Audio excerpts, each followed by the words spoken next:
सोचिए, साल 2011। सचिन तेंदुलकर क्रिकेट के भगवान इनकम टैक्स डिपार्टमेंट के सामने खड़े हैं और उन्होंने एक ऐसी बात कह दी जिसने क्रिकेट की दुनिया में मतलब भूचाल हिला दिया। एक ऐसा दावा जो उनकी पहचान से बिल्कुल ही उल्टा था। हाँ, आपने सही सुना। उन्होंने कहा, मैं ये कमाई एक क्रिकेटर के तौर पर नहीं बल्कि एक एक्टर के तौर पर कर रहा हूं। बस इसी एक लाइन ने एक ऐसी कानूनी जंग छेड़ दी जिसने इंडिया में सेलिब्रिटी विज्ञापनों के सारे नियम ही बदल कर रख दिए। लेकिन सवाल यह है कि क्रिकेट का भगवान भला ऐसा क्यों कहेगा कि वो क्रिकेटर नहीं है? मतलब कोई क्रिकेट आइकॉन अपनी ही पहचान को टैक्स वालों के सामने क्यों नकारेगा? इसका जवाब छिपा है करोड़ों रुपए की एक बहुत ही दिलचस्प कानूनी लड़ाई में। तो चलिए पता लगाते हैं कि आखिर हुआ क्या था। अच्छा, तो इस पूरे केस को समझने के लिए ना हमें थोड़ा सा टाइम में पीछे जाना पड़ेगा, उस दौर में जब सचिन का बल्ला सिर्फ मैदान पर ही नहीं बल्कि एडवर्टाइजिंग की दुनिया में भी खूब गरज रहा था। तो बात है 2001 से 2004 के बीच की। सचिन ने पेप्सी, वीजा और ESPN जैसे बड़े बड़े इंटरनेशनल ब्रांड्स के साथ कई डील्स साइन की। अब इन कॉन्ट्रैक्ट्स से उन्हें जबरदस्त कमाई हुई और जाहिर है जब कमाई बड़ी होती है तो टैक्स के सवाल भी उतने ही बड़े हो जाते हैं।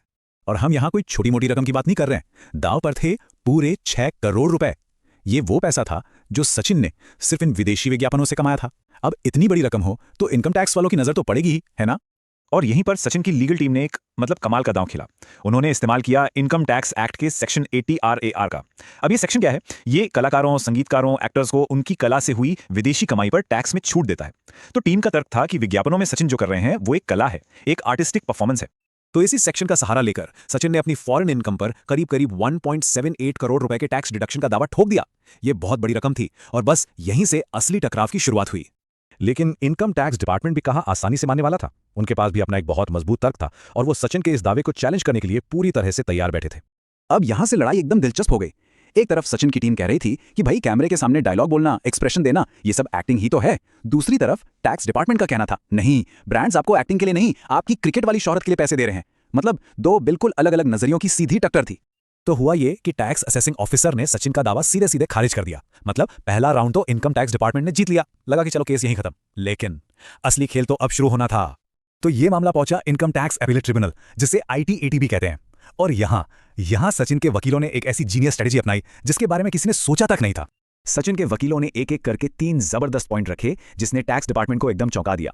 पहला, उन्होंने एक पुराने फैसले का हवाला देते हुए कहा कि देखिए, कानून तो क्रिकेट को प्रोफेशन मानता ही नहीं है। दूसरा, उन्होंने ये साबित किया स्क्रिप्ट फॉलो करना, डायलॉग्स बोलना, ये सब एक्टिंग की परिभाषा में ही आता है। और तीसरा, उन्होंने अमिताभ बच्चन और शाहरुख खान जैसे स्टार्स के केस दिखाए जिन्हें ठीक ऐसे ही मामलों में ये छूट मिली थी। और फिर आया वो मास्टर स्ट्रोक जिसने केस का रुख ही पलट कर रख दिया।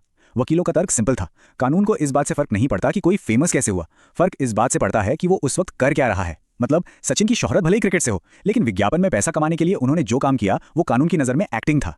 इन दमदार तर्कों के बाद ट्रिब्यूनल एक ऐसे फैसले पर पहुंचा जिसने सिर्फ सचिन को करोड़ों का फायदा ही नहीं पहुंचाया बल्कि इंडिया में सेलिब्रिटी टैक्स के नियमों के लिए एक नई नजीर पेश कर दी। और फैसला आया सचिन तेंदुलकर के पक्ष में। ट्रिब्यूनल ने उनकी सारी दलीलों को सही माना और उनकी टैक्स छूट की अर्जी को पूरी तरह से मंजूर कर लिया। तो आसान शब्दों में कहें तो ट्रिब्यूनल ने यह माना कि हाँ, एक इंसान के कई प्रोफेशन हो सकते हैं। और जब सचिन तेंदुलकर कैमरे के सामने थे तो वो एक क्रिकेटर नहीं बल्कि एक आर्टिस्ट का रोल निभा रहे थे। इसलिए उनकी ये कमाई क्रिकेट से नहीं बल्कि एक कलात्मक काम से हुई इनकम मानी जाएगी।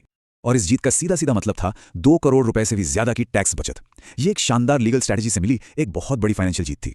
लेकिन ये सिर्फ सचिन की पर्सनल जीत नहीं थी। ये फैसला तो इंडिया में सेलिब्रिटी टैक्सेशन की दुनिया में एक भूकंप जैसा था। इसने एक ऐसा कानूनी रास्ता खोल दिया कि फ्यूचर में दूसरे सेलिब्रिटीज भी अपनी एड वाली कमाई को आर्टिस्टिक इनकम बताकर टैक्स छूट क्लेम कर सकते थे। तो देखिए, इंसान एक ही है, सचिन तेंदुलकर, लेकिन कानून की नजरों में वो 2 अलग अलग प्रोफेशनल हैं, एक क्रिकेटर और एक एक्टर। है ना ये कमाल का कानूनी एंगल? तो अगली बार जब कोई भी स्टार किसी एड में दिखे तो ये जरूर सोचिएगा, क्या वो सिर्फ एक प्रोडक्ट बेच रहे हैं या फिर वो एक रोल निभा रहे हैं? क्योंकि सचिन तेंदुलकर के इस केस के बाद इस सवाल का जवाब उन्हें टैक्स में करोड़ों रुपए बचा सकता है।